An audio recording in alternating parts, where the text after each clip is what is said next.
Welcome to the Future of Leadership. I'm your host, Zoë Routh, leadership futurist and author. Here we ask the big questions of what do we need now for what's next. And now, on with the show.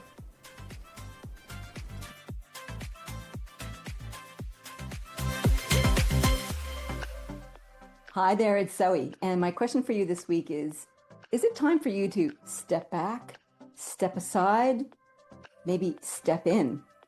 Let's find out which way you need to step and how you might do that. Let's do it. My guest today is none other than the illustrious Digby Scott. Digby is a long-term friend of mine. I met him when we were both young guns, excited to be part of Thought Leaders Business School community. Digby is a repeat repeat guest on the show. And I love Digby's work. We have long paralleled each other in terms of the things that we're thinking of and connecting about.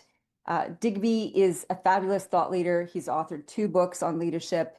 He has been a restless go-getter. We'll talk a little bit about that. He is a great leadership expert, facilitator, coach, and trainer, as well as a podcaster. And he has a podcast called Dig Deeper. But one of the things I love about Digby is that he loves to sit and wrestle with big questions. And he doesn't jump to the answer. He likes to let it all distill after he's mashed it over a little bit. And today we do a little bit of mashing around this topic of what's next for mature leaders. How do we go to the next stage of our leadership careers in a graceful, useful, meaningful way? Let's get into it. Well, all the way from Wellington, New Zealand, welcome to the show for the second time, my good friend Digby. Zoe, it's nice to see you again, talk to you again, and all the way from Sally, Wellington. This is the first day I've been back from overseas for about a week. It's the first day we've seen any sun. I'm wearing this Hawaiian shirt just to I think my wearing the shirt this morning has just willed the sun through, because as anyone who's lived here knows, weather is not why you live here. Oh, okay.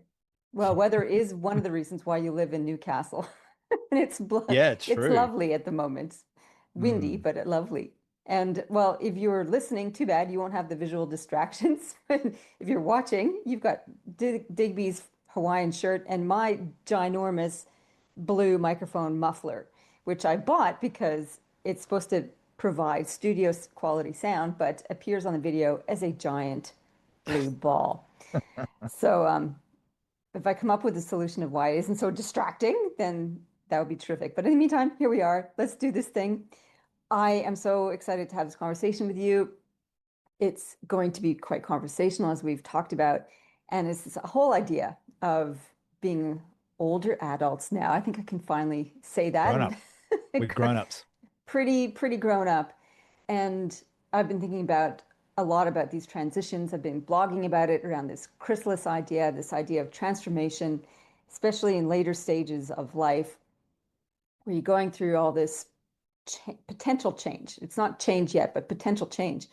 And it comes up, and I know in our offline conversations, we've been talking about that. It's like, what's next? What does what next look like? And whether you're an older worker in the workforce or whether you're in earlier stages, we go through these ponderings from time to time about what's next. And in the context of this conversation is around legacy. And I've heard younger people talk about legacy. I think they come at it from a different angle than older adults talking about legacy. So when we're thinking about legacy and when we're thinking about later stages of career, I don't even want to say end of career because I think that's problematic as well. Mm-hmm. What kind of thought patterns come up in the conversations you're having with the people you work with, or even with yourself, about later stages of career and legacy? What I hear a lot, including with my own self-talk, is it's a bit of what got me here won't get me there, to quote Marshall Goldsmith. Yeah. That I've crafted a career and delivered awesome results and had a great ride. Yet, to put it bluntly, I'm getting tired. And I think what's making me tired is I'm running on an old set of assumptions, stories, habits, practices that got me here, which is essentially be bloody good at what you do, have some technical expertise, some incredible drive to make stuff happen. And that's the formula that gets most of us to where we are today. And then the system called your body and probably your mental state as well starts to go, slow down, dude. That, you need to. And when I say slow down, it doesn't mean mentally slow down. It's just like, well, what I'm noticing for me at least is that I'm starting to value different ways of spending my time. Not that my energy is any less, but I just don't want to be on rush mode all the time. And so there's this sort of junction, I think, that a lot of us get to where we start to go, I don't want to stop, but I want to start to do things differently and also to redefine what success looks like.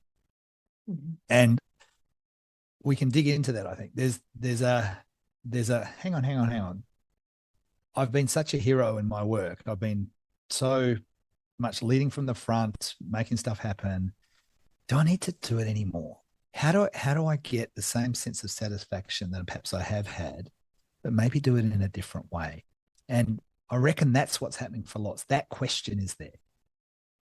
It's definitely started for me about 5 years ago. I'm like, ugh, I've hustled my butt off to get to where I am, and hustle. It's tiring. And it's fun, but it's exhausting. Exactly.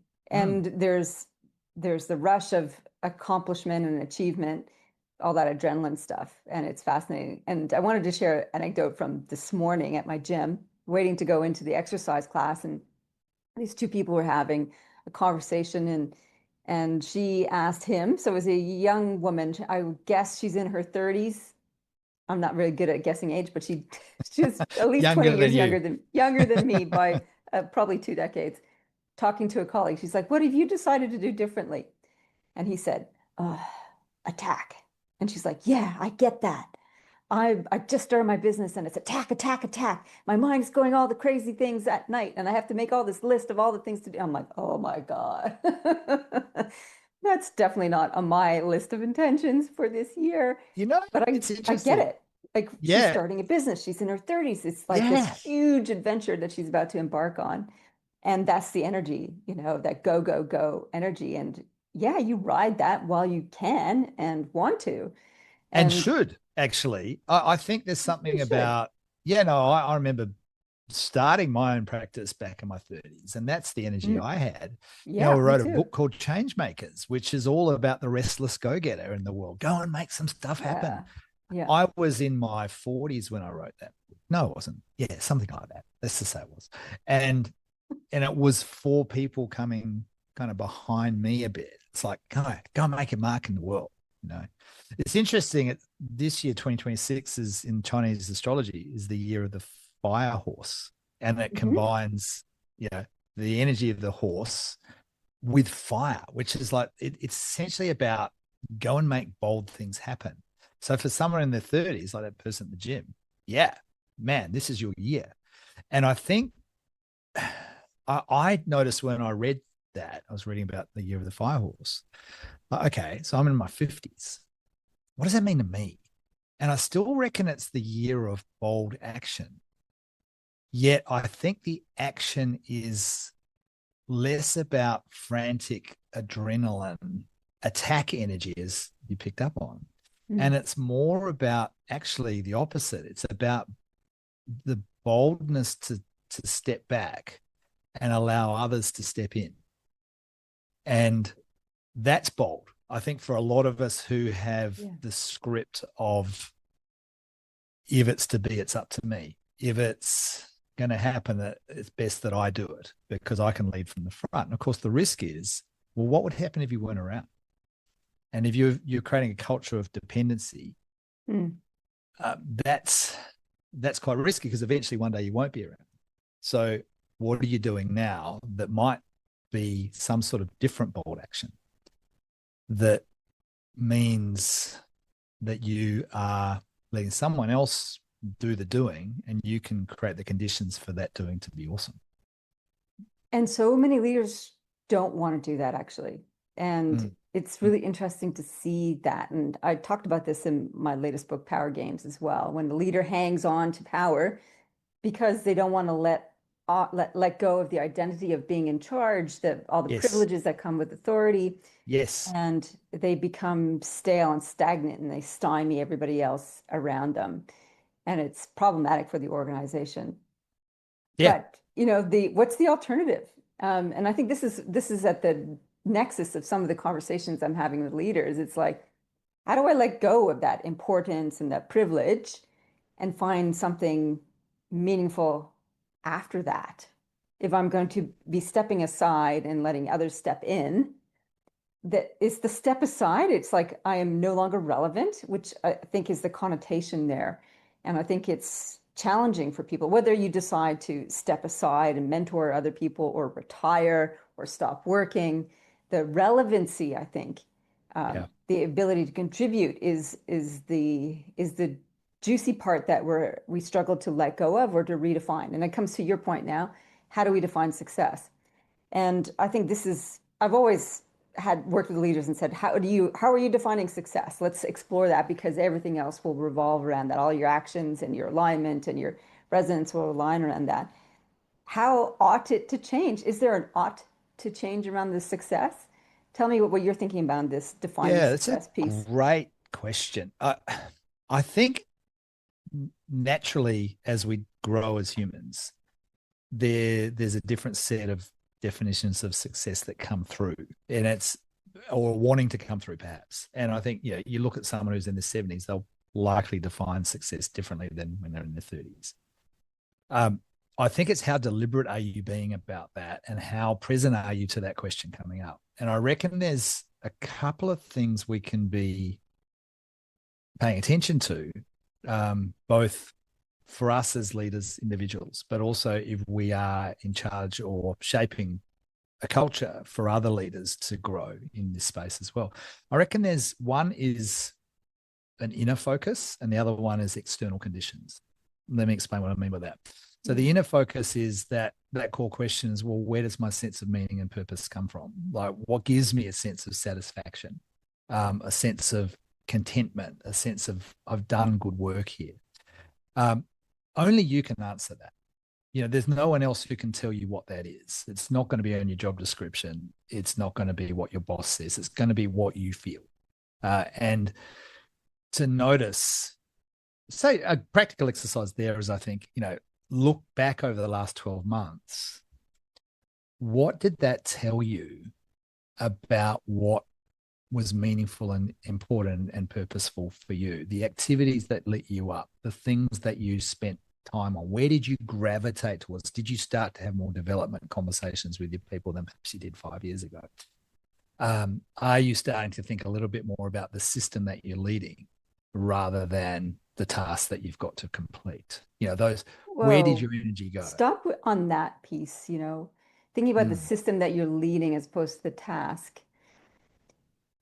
Do you think leaders do that? Like, do you think they actually think about the system that they're leading or systems? And if they don't, how should they, or how could they? So it's a broad question. Do I think leaders do? Let's think of a continuum. I think the most Fair effective enough. executives and senior leaders that I know, that's what they think about all the time. That's their primary lens through which they make decisions. If you think about a continuum going towards the least effective, I think they're in crisis mode, and they're the hero that everyone depends on, and nothing gets done without them having some input. They might intellectually think about the system, but are they making decisions, and do their actions reflect that? Down that end of the continuum, no, it doesn't. And the identity, coming back to the idea of identity here, the identity is, if I'm not around, then it's a worse place. I need to be here for this to work. And if we got that script running, then we're not going to be able to be effective as a systems level leader. See it all the time. I'm thinking of a chief executive I work with constantly, and I've noticed how he, in the executive team meetings that I'm a part of, I facilitate some reflective space for them. He's the one who will probably say the least, yet will make observations that others aren't articulating about what's going on in that system of the team. And rather than saying, here's what I think we should do, he'll just go, look, I'm noticing that this is happening, and it's a reflection of the organizational culture, et cetera, et cetera. What do we make of that? And he'll ask questions. And that's his approach. And he's an incredibly effective leader. He's someone who I think has a kudos because of that. It's that kind of quiet, more observational, not a man who is trying to be a hero, but is not afraid to step in when it's his role to do so. Yet there's no need to prove from his point of view how good he is. He knows that. It's a very mature person. And yeah, absolutely. I think many leaders bring their egos along with them. And that you see that in the ones that are unwilling to let go of their role. And as I mentioned before, stymie the progress of others, or, so that they have an exodus of their talent because they bump up against the ceiling of opportunity. Yeah. Yeah, absolutely. So how does one get to be like that gentleman who is wise and mature and externally focused and ego-less? Can I come back? I want to answer that. I want to come back. I mentioned there's two things. So there's the inner work, right? Yeah. I think there's also the external conditions. And I think in organizations, we reward hero leadership too much. We reward this leader did this amazing thing. Let's give them an award or a pay rise or a promotion or whatever it is, right? Yeah. Because of this leader. Trump's just been speaking about his achievements over the last 12 months. You really have to bring that one in. Sorry, can edit that out if you want. It's the cult of the hero leader, which I think then drives certain behavior. Like, if I'm going to be valuable here, this is what I need to do. So if we can shift the organizational metrics, the measures, the culture that recognizes and awards things, that whatever that is, we can shift behavior. And I'm trying to think of the organization I read about the other day. The only metric leaders had that they were measured on was culture. Mm-hmm. And if cultural metrics, whatever that, it didn't explain exactly what the metrics were. If they didn't shift in the course of a year, then they were essentially invited to free up their future, find a new path. And there was quite a high turnover in the first couple of years of this idea. Yet the organization, I'm trying to remember the name, I wish I could pull it out, from a performance point of view, shifted something like 500% in terms of turnaround.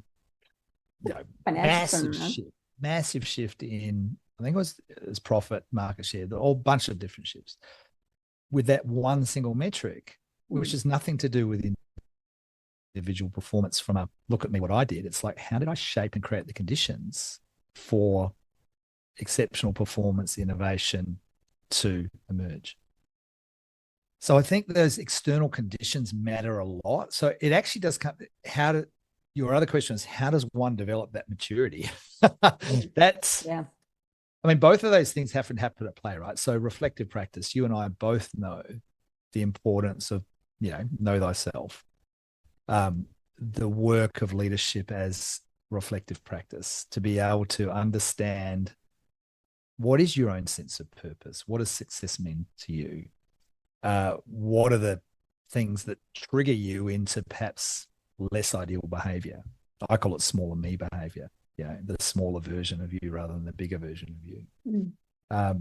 And to be able to then cultivate practices, habits, behaviors that allow bigger me to show up.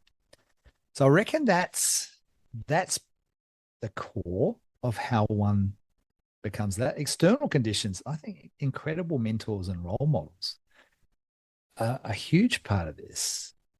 Yeah, I don't know if we have access to the sort of leadership role models that we need.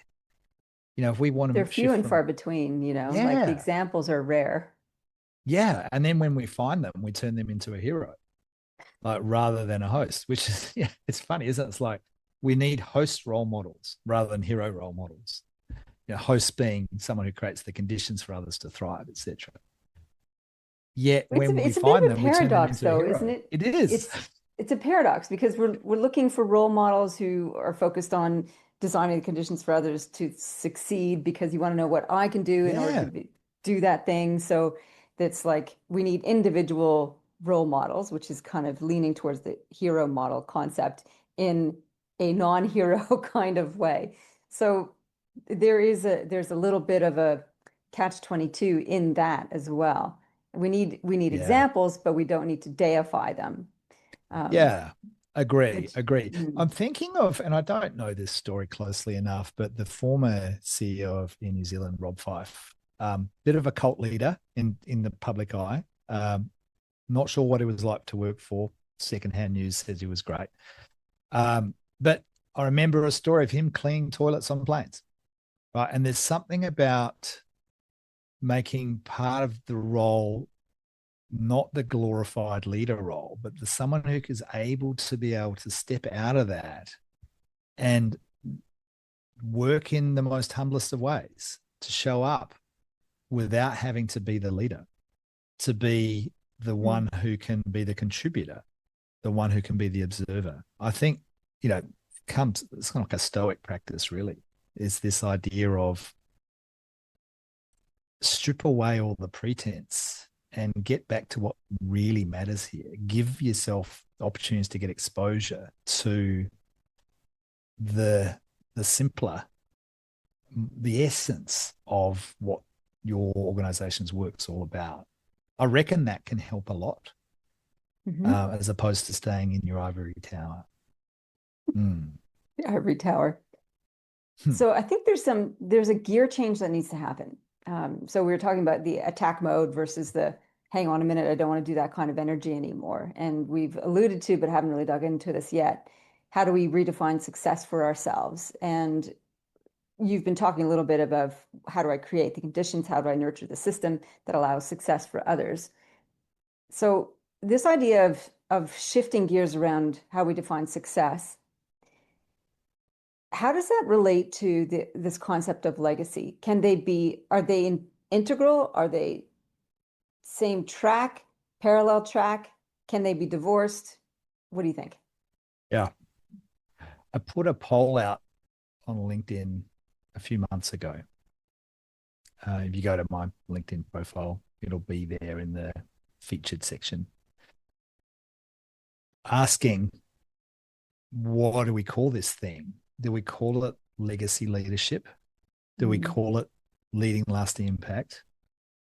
Do we combine those two in some way, or do we have some other ideas? So they were kind of the four choices.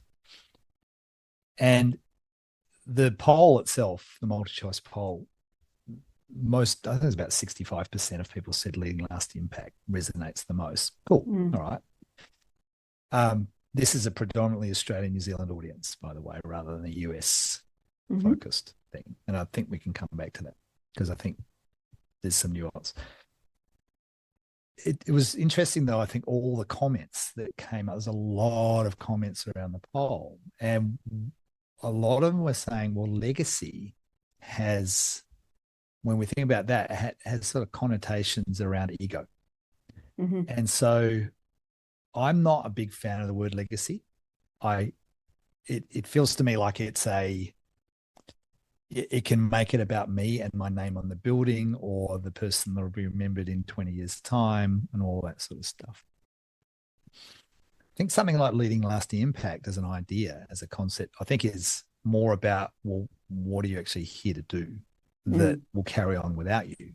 mm, It's the serve seven generations idea, plant a seed that you'll of a tree that you'll never sit under, that sort of thing. Mm. So I think language matters. The reason I said it's not about the US thing, I think in the US, you'd probably have to start with legacy, because that's kind of, it feels like the culture is much more about the individual and It what you're here to is. do. Yeah. How about Yeah. you're from North America, Yeah. Yeah. Yeah. So come back to your question though. So I think does it even matter? I think is what you're saying. Is that right? Well, yeah, I said, can we divorce it? Should we divorce it? Where does it, how do success and legacy interact? And I think, do yeah. they need to?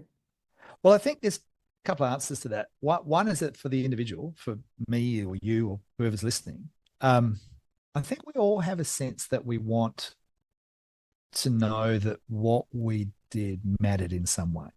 Hmm. And it's not just mattered today, but matters tomorrow and the next day.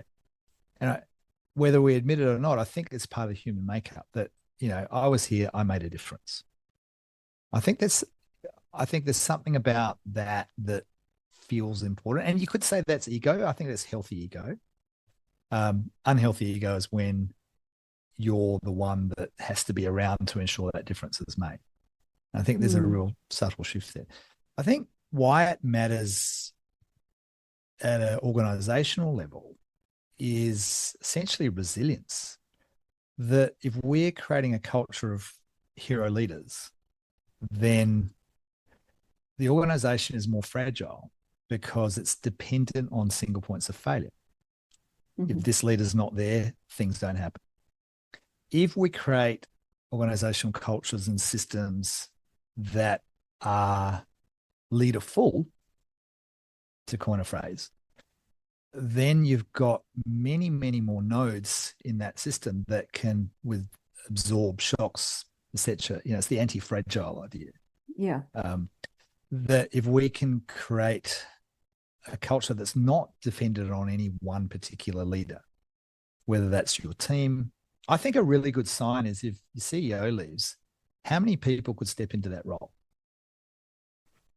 Do you just have one person? Do you have to Mm. recruit externally? Or have you got 4 or 5 people that could step into that role?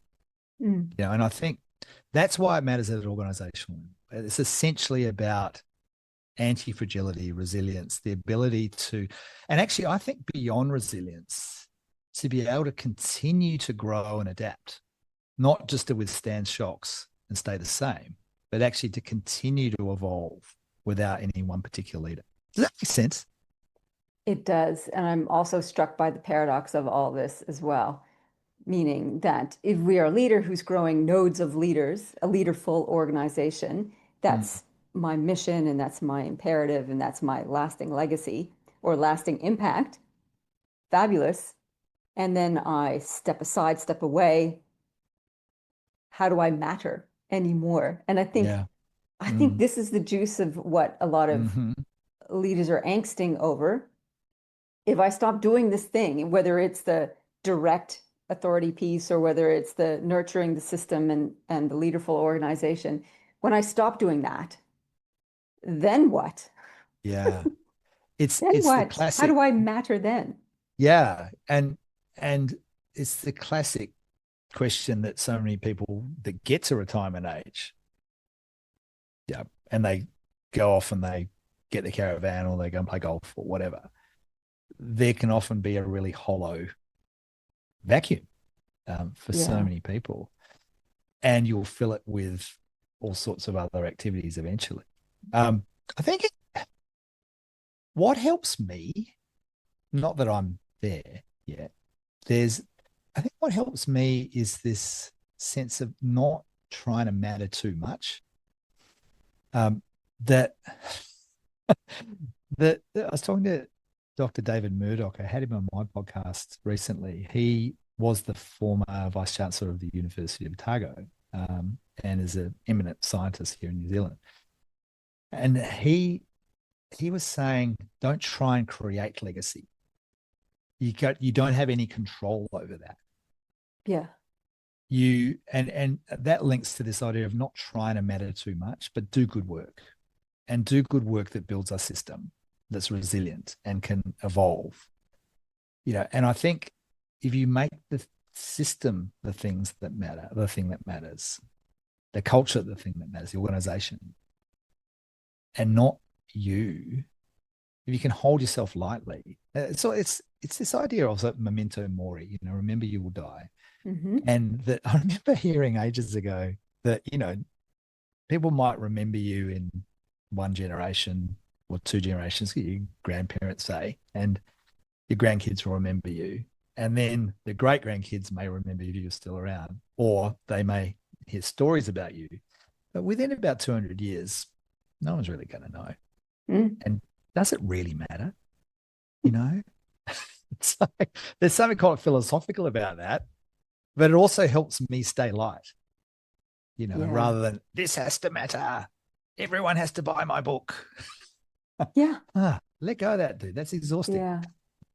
It's another beautiful paradox, right? It's like everything is important now, and then in the grander scheme of things, nothing is important. Time is a very long frame, Yeah, and in exactly. multiple billions and billions and billions of years, the universe will actually dissipate into nothingness, Yeah. which is I saw that video and that scared the crap out of me. Then I Mm. thought it's kind of it's holding these timelines in your mind, what feels so important and essential right here, right now, is for the alleviation of suffering and opening of opportunities for good things is essential and exciting now.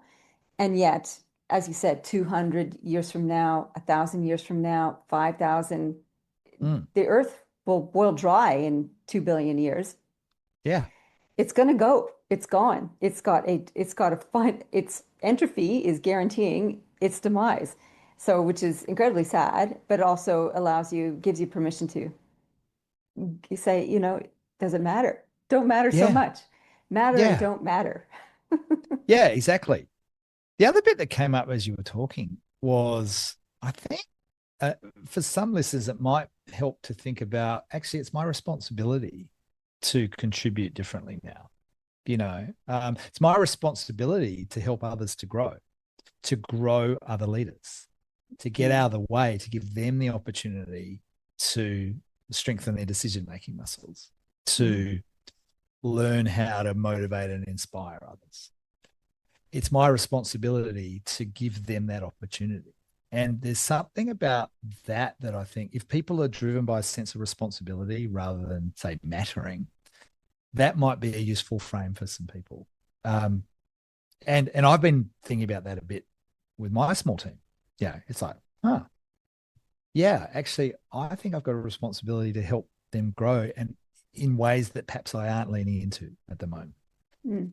And that is useful, I reckon, as a motivator for shifting identity, shifting behaviors. Mm. So I've picked up here a couple reflective questions. How do I define success? What does success mean to me? And also, how am I mattering? Which I think Yeah, is how am I mattering? And I think is slightly great. different question than how do I matter?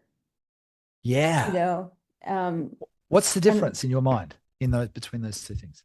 how, how am I mattering sounds like an active concept, meaning what am I doing for contribution? And how do I matter is kind of like the end result of doing something. I'm doing something to be significant as opposed to So one's in the mattering. present tense. Yeah. Yeah, yeah, yeah. It's an active role Yes. as Yes. opposed to I matter, someone's paying attention to me, I'm worthy. So it's kind of a small ego kind of thing. And Mm. it's interesting. There's a book coming out, and I saw it on Big New Idea, I think. Adam Grant's cohort of people. There's a book coming out in the next few months called Mattering, and I'm like, I'm flagging that. I want to know what that's all about. Yep. And I Me think too. I think that's possibly at the crux of uh, the thing for older adults is what does matter? How does mattering look like for me? And Love that. some of us need to give up the big titles and the big grand stages to go, mattering means having a solid marriage, or maybe it's mattering means I'm looking after my grandchildren, or mattering means I'm volunteering at the local library. It feels like a contraction or a simplification. It feels like a diminishment in some ways if you're used to the grand stages. And I think that's also at the heart of this is what does mattering mean? And I think coming back to the whole timeline thing, does it matter the grand stage in 2000 years? No, it does not. Yes. So play lightly with that. You can matter by being kind to the person behind the counter as you order your Yes. coffee. That is mattering. You can matter by having a book launch and have it go viral. That is also mattering. It depends how you define success. That's the And inner work, right? yeah, Coming back to that CEO I was talking about earlier, yeah. that's how he rolls. He will have the small talk by the person who's standing in line with him at the cafe a coffee, Mm. ask about their life. Just it, and I think he is doing mattering. Yeah, Yeah. that's how he's wired.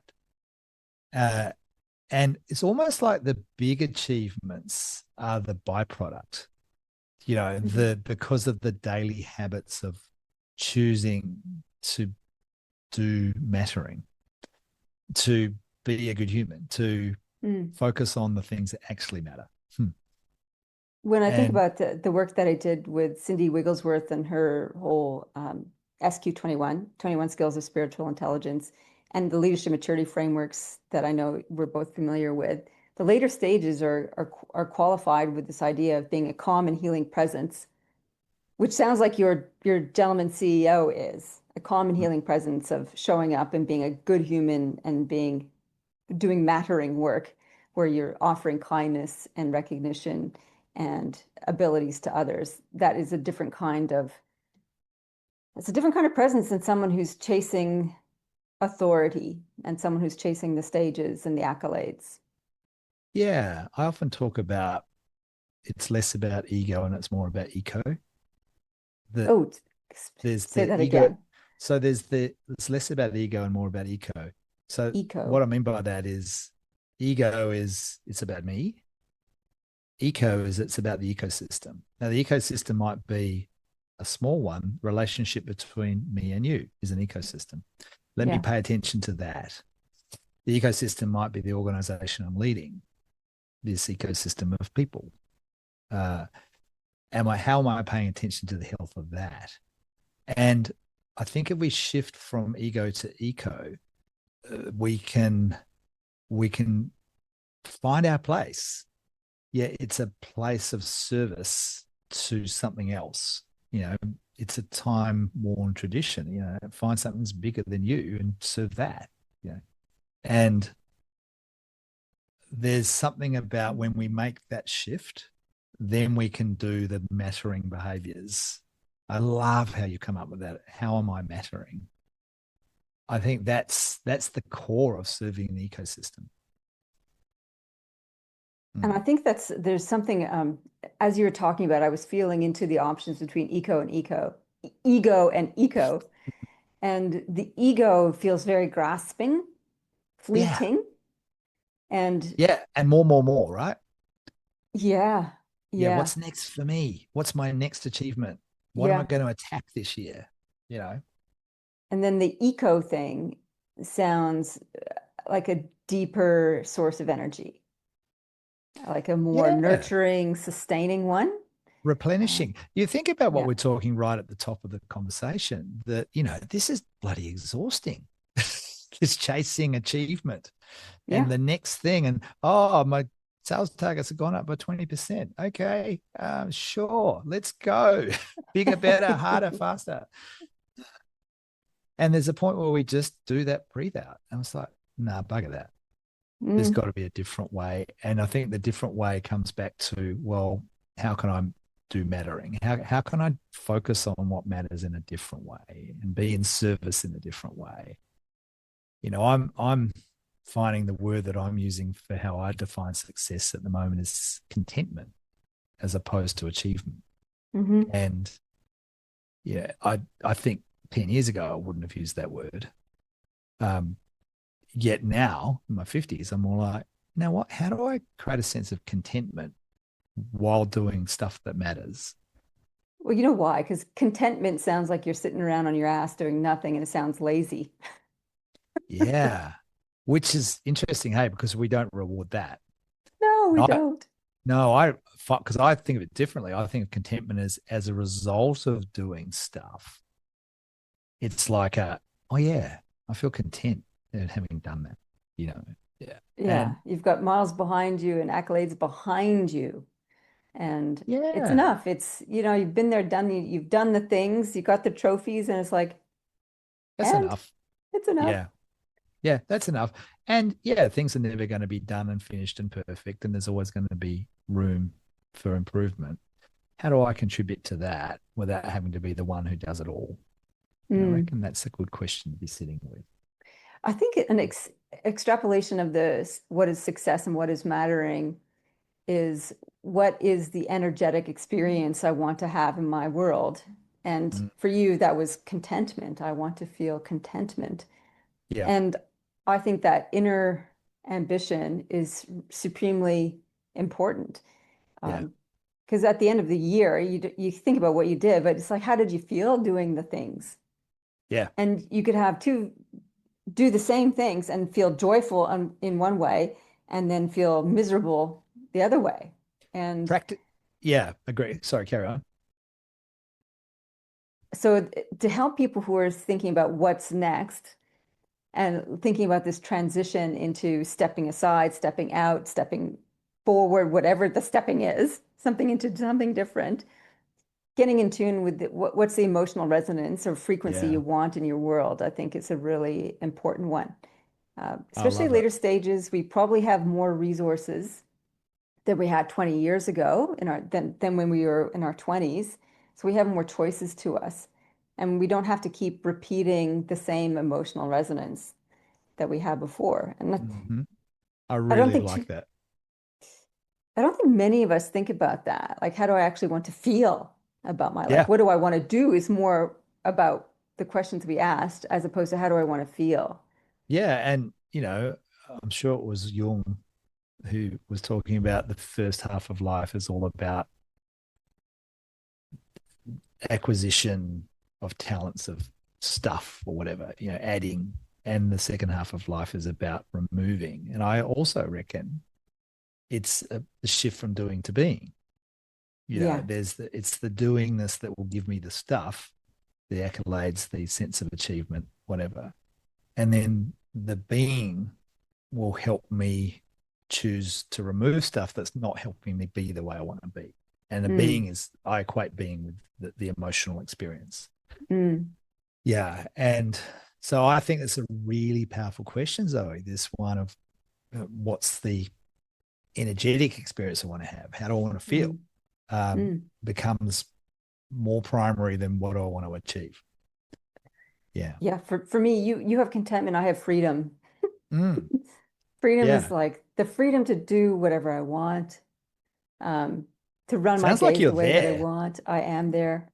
It's so good. It is It's so so good. good. Yeah. Yeah. Yeah, That is and I so kind of cool. like have to remind myself, like, oh, you're actually doing this thing that you intended, that you've been working to creating. It's And inspiring. well, I'm glad you feel inspired. And I think it's the courage to claim that. And I think so many of us Mm. live by obligation as opposed to deliberate choice. And it takes a lot of courage to live by deliberate choice. And I think people get caught up in their obligations eh, because they feel like Well, they should. and the obligations are often a story we tell ourselves. I know this from personal Yeah. experience. It's like what's possible, what's not, what do I have to do, what aren't I allowed to do? And I reckon the discipline there is to stop and go, well, how true is that story? And how is that story kind of past its use by date to never give it Mm, back to the library now? And mm, I've just borrowed it for a while, but it's no longer serving me yeah. because, I always get my own way around that stuff. Not always. A lot of the time, I'm like, oh, hang on. Am I just telling myself a story about what's possible?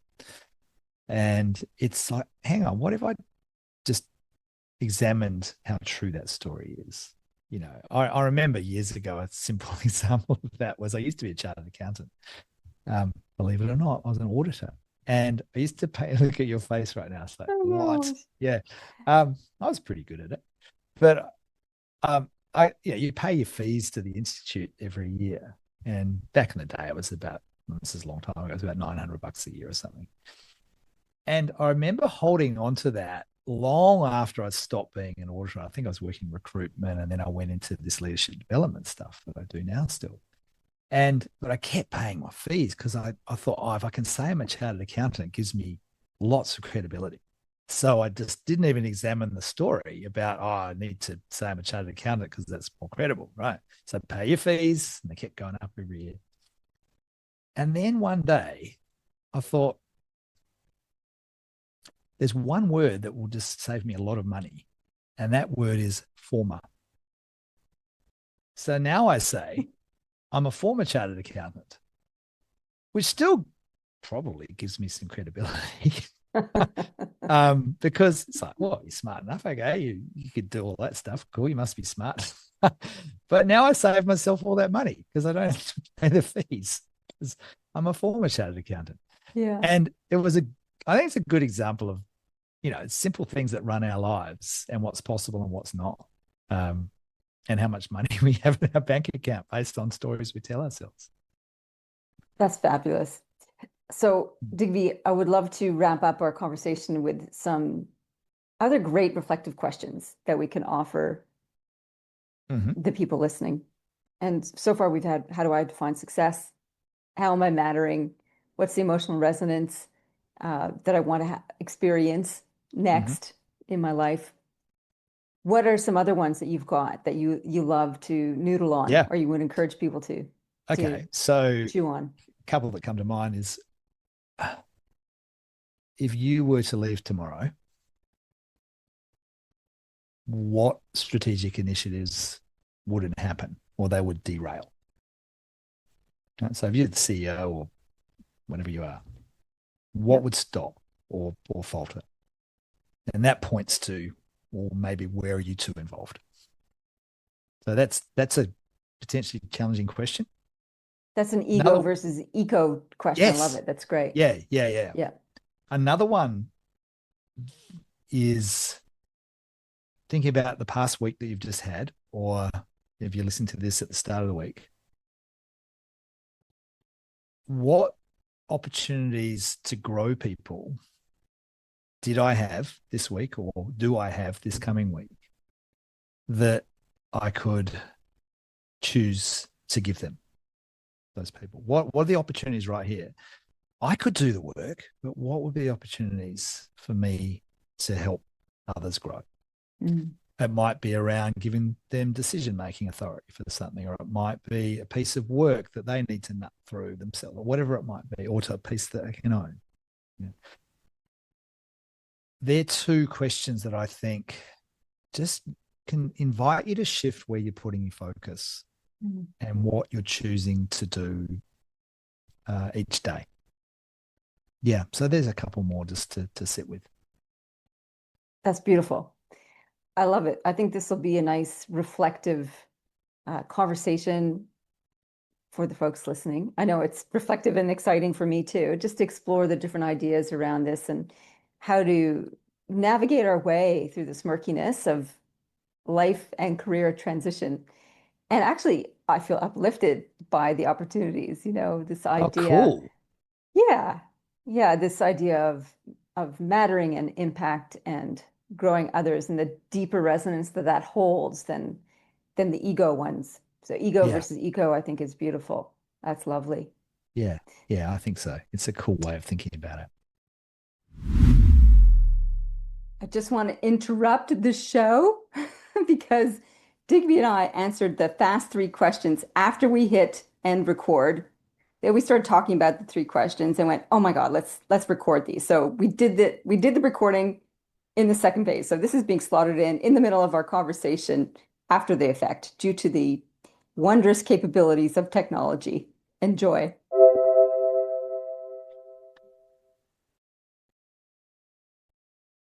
Okay, here's a little bonus extra, which is the fast three, because Digby started sharing his answers. I'm like, oh, these are too good. Let's just record it and we'll add it in. All right, Diggs, fast three. What's the future technology you most want right now? Thought to text.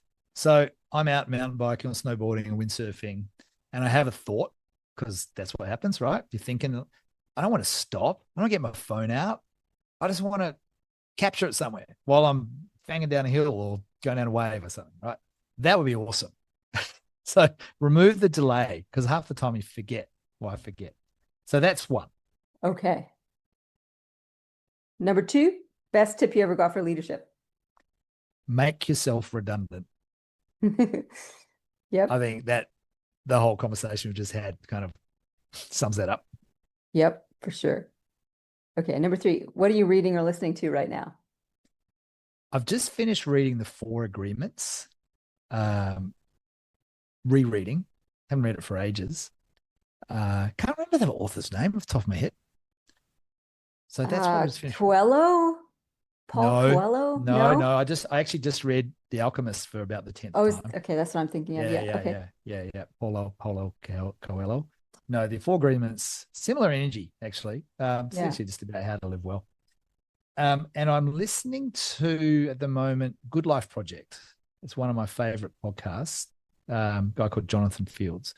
And the episode that I'm re-listening to is all about how to achieve big goals, but not necessarily to think bigger, but how to put the scaffolding in place so you ensure that they actually happen, which is where I fall down.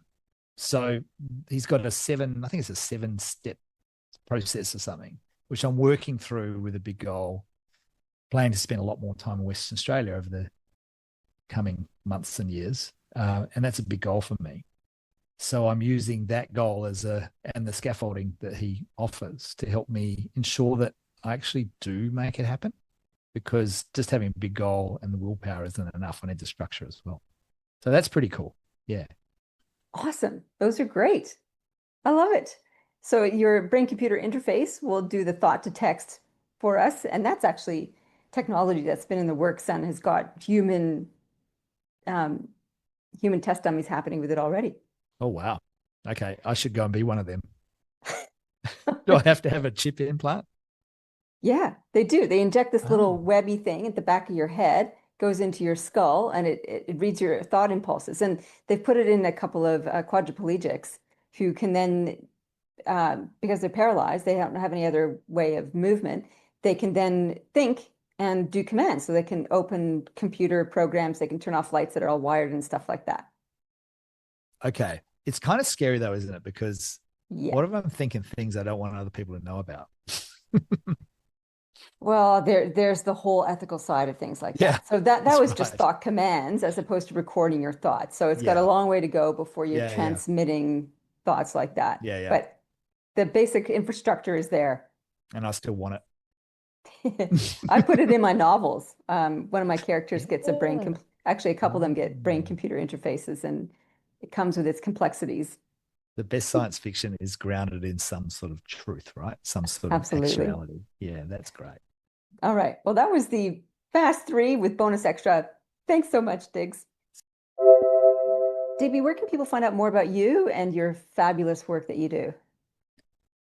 So I want to direct people to a specific webpage that where you can do a self-assessment on how you're going about leading lasting impact.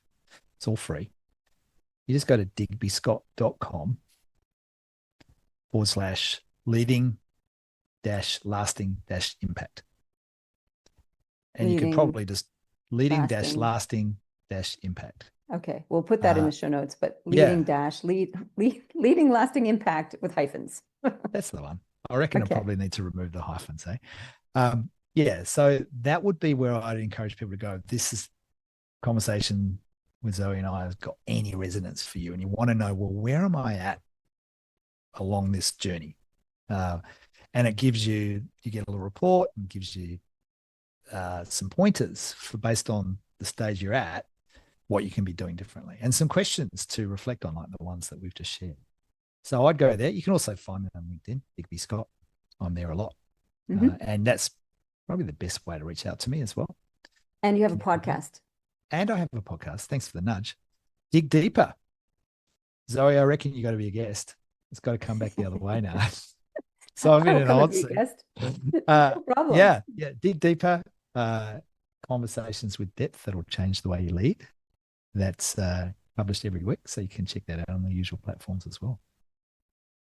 Digby, it's always fabulous talking with you, and special treat to get to share you with my audience. And I do so Yeah. appreciate you and the thinking that you're doing and the work that you're doing and the energy that you bring, the little pebble in the pond that is the universe, and it will have lasting ripples as far as I can tell. So thank you so much, my friend.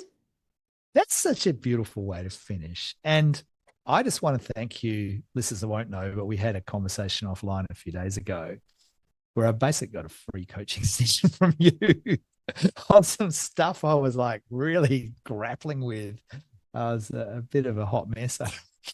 And you just, what I think your skill is, one of them is you'll listen, you won't say much. And then you'll just do a mic drop question or a mic drop observation that just nails it. And you did that for me only probably 2 or 3 times in that conversation. And I just walked away lighter. And I think it's a superpower. So thank you so much for just being my friend. So good. Aw, you're welcome, and you're a great friend to have. And I'm grateful for you in everything that you do and all that you are. So thanks, Diggs. Thanks, Zoe.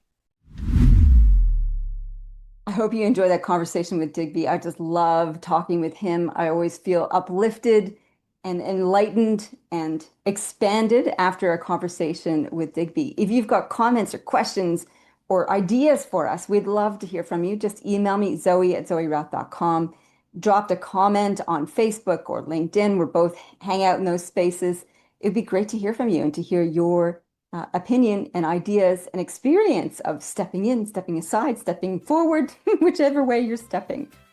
In the meantime, live with grace, lead in service, live well, lead well.